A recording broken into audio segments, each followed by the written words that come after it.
My name is Ty Trumbull, and I handle the content here at Acquira.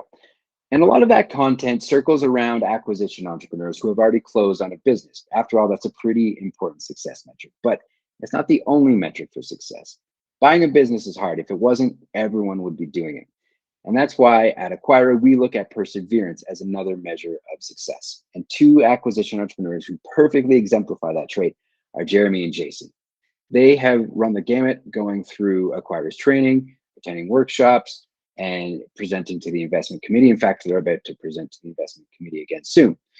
I wanted to sit down and talk to them about what their acquisition journey has been like, what they do when they experience a setback, and what they've taken away from Acquira's training. Here's our conversation.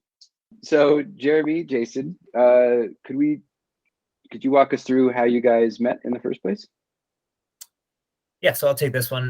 So Jason and I are both in the super yacht industry. Right now I'm the captain of a 112-foot motor yacht, and Jason's been working on boats from, 80 to 120, 130 feet. We met probably about 8 years ago on a boat delivery. And since then, we've been just kind of, keeping in touch, doing a lot of the yachting stuff, maybe not together, but, in the same industry. And then we've been looking to find a way, not permanently maybe out of yachting, but at least just start looking at ways to transition out. It's very hard to have a family, have relationships, because we travel quite a bit and we're usually gone for extended periods of time. So for us, we kind of, we're always talking about other options and investments and stuff like that. So we started talking about different options. We looked at a few franchise opportunities. We looked at real estate. We looked at, the typical things that people look at. But we couldn't really find something that, A, we knew much about, and B, that we felt confident was going to take us out of the yachting industry in the long run. So that's kind of where Jason's actually, I'll give him the credit because he found Acquira. If you want to go off on that.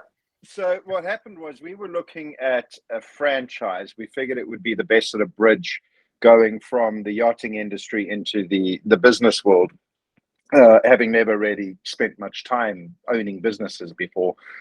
We figured that would be a good route. And then we went very far down the franchise road until we got to a point where we realized that starting a new franchise didn't make sense, because you were basically paying $50,000 for a license and then having to start from scratch. So it didn't seem like a very efficient use of our capital. So then we realized that we needed to buy an established business, and we started looking at franchises. And the more we went down that road, we started to realize that didn't really make sense either, because a lot of the stuff that a lot of the reasons that you buy a franchise, those things are kind of baked in when you buy an established business. Things like, proven methodologies and systems, procedures, policies, those kind of things. And so we ended up pulling out of a franchise deal at the last minute, realizing, we felt ill prepared. We felt that we weren't going down the right road. We felt we weren't using our capital efficiently, and so we paused the whole thing. Very lucky with the timing in that, because shortly after that, COVID hit, and we were lucky to have not pulled the trigger just prior to COVID, because had we pulled the trigger, it would have literally been like a month or two before COVID hit. Right. So that worked out quite well. And then during that time, Acquira actually started to pop up on some of my social media feeds. And then I clicked on there, had a read through what they did, kind of liked what they did. It was checking a lot of the boxes that we needed. We realized we needed to learn a lot more. We realized that we started a business called our company is called Passage Plan, and it's a nautical term, which before you embark on any journey, you do a passage plan, and it's basically a means of identifying all the hazards, the route you want to take, the quickest path to get there, all of those kind of things. And we kind of borrowed from that philosophy, and we decided to look for a pilot, which is what you use in nautical terms. When you're going into foreign waters, dangerous foreign waters, you get a pilot who helps guide you through those difficult areas. And so with that philosophy, we kind of came upon Acquira, liked what they did, and then signed up and joined the program. Very cool. The passage plan kind of reminds me of the investment thesis, Right. figuring out what problems are coming up and Risks. how to. Yeah. Exactly. Yeah, it's exactly what it is. It's basically an investment thesis for boaters for like every trip you do. That's the right way to think about it. Yeah. That's great. So when did you guys join up with Acquira? When was that? It's been roughly a year, like a About little a less year. than a year. Yeah. Yeah. Mm-hmm. So you've gone through all the training at this point, and what was your takeaway? I'll let Jeremy take this. What was your takeaway from the training? The training's been invaluable. Not only has training that we've done, but like the resources. So the weekly calls on Wednesdays, being able to reach out to Daniel, to Quinn, to pretty much everybody, and they get back to you, and they really spend time and help you, not just answer your question and move on. They actually have, a vested interest to help you. So it's really been amazing. And kind of going off of what Jason said, prior to Acquira with the franchise deal, we talked to. We kind of were just shooting in the dark. We talked to a CPA about some numbers and stuff like that. And they're like, well, have you talked to such and such person or a lawyer? And it's like, okay, no, let's reach out to a lawyer. And then the lawyer would be like, have you talked to, and we were kind of just connecting the dots like that.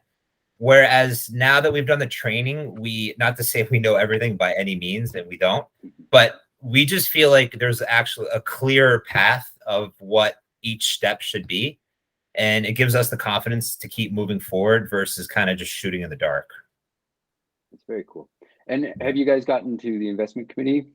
Yeah, we presented one to the investment committee. It was it was a paving company. There's a little bit more than just a paving company, but it didn't really align with what Acquira was looking for as far as coming in with us in a deal. And we really felt like we wanted Acquira at that time to come in. I know they're not really doing this anymore, but the 30% come in with us. Just because if they have a vested interest, we just felt like, we can't lose. And if we have them on our side, then it's going to be a huge help to the team and everything. So we did do one. We didn't move forward with it. Right now we're working on another one. So we're just waiting for questions back from them, some answers, and hopefully we'll be presenting to the investment committee again. Very cool. And Jason, what was the experience of going through the investment committee like for you guys? Was like compiling the information, actually getting feedback and all that? I mean, I think the preparation you do for the investment committee is that's where all the value is. It's like doing a business plan before you start a business, essentially, because when you fill out the templates that they have for the investment deck and you go through the financial models and that, once you've done that a handful of times, it really, you understand what you're looking for. You can start to connect the dots a little bit better, read in between the lines a little bit better. It's just been a tremendous learning curve from the get-go with Acquira. One of the things that Jeremy was saying about, feeling much more confident in where we are now, the other side of that coin is that you know how little you know once you start to learn a little bit. You know what I mean? Like you're aware of just, or we became aware of just how ignorant we were going into the franchise deal, and thankfully we were wise enough to step away when we did. So I guess the next steps for you are just continuing the business search, taking it to the investment committee. Anything else you're looking forward to? I mean, looking forward to buying a business. I'm sure. I say one thing that we have learned is going through all the numbers and the financials and doing the investment thesis and all that. Even if it doesn't work out at the end, it's still good practice and you become more proficient every single time you do it. And not only that, there's just more things to learn. Every business is different. So looking at different aspects of each business is very helpful. And again, it's just every time we've worked on numbers, stuff like that, we always learn something, and it just makes the next time even not easier, but smoother, I would say. Smoother, yeah. Daniel is really the one that brought that to light, because we had a couple different things we worked on. You spend a lot of time doing this, and to see it. Not to say we fall in love with it by any means, but you do tend to have some kind of, favoritism towards it, that it works out. And then when it doesn't, it dies. And it's just like, it's hard to just start back to square one. But it's better than, I think Daniel told me this. It's better That's to the buy process, to spend deal fall through than buy a bad business. So yeah, 100%. Yeah. And I'm curious, you guys are working as a partnership, and we get a lot of acquisition entrepreneurs that are going solo through the whole process. How do you feel that working with someone else through it all is either helped or maybe hindered it a little? But I imagine helped. I think for us, it's worked out very well. Actually, we've been working together for a number of years now. We've had a great relationship. We have a very good. We have a very weird career, right? So we're gone a lot. It's very stop-start, which is also why I think the process has taken us so long already.